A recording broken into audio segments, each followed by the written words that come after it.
ఈ థియేటర్లో మేము సెక్యూరిటీ ఇవ్వలేము, ఈ థియేటర్కు ఉన్నది ఒకటే దారి, ఈ దారిలో ఇంతమంది వేలాది మంది అభిమానులు వచ్చినప్పుడు మేము కంట్రోల్ చేయలేము, వద్దు అని తిరస్కరించారు.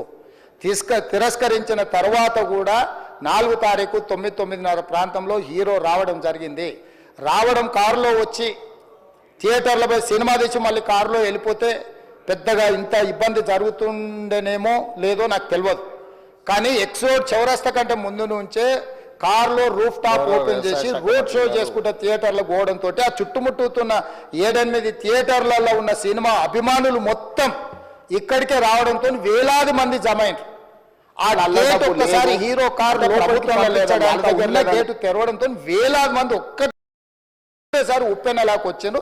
ఆ ఉప్పెనలో చనిపోయిన రేవతి, ఆమె కొడుకు, భార్య, భర్త, కూతురు వాళ్ళు అలాగైపోయి కొడుకు తల్లి ఒక పక్కన పోయి ఆ జనాల నుంచి తప్పించుకొని టికెట్ చేసుకొని ఆ తొక్కిసలాటలు హీరోను థియేటర్ లోపలికి తీసుకుపోవాలనుకున్న టైంకి అతను బండి మీద రోడ్ షో చేసి దిగేటప్పటికి వేలాది మంది హీరోను కలవడానికి చొచ్చుకొచ్చారు ముందుకు.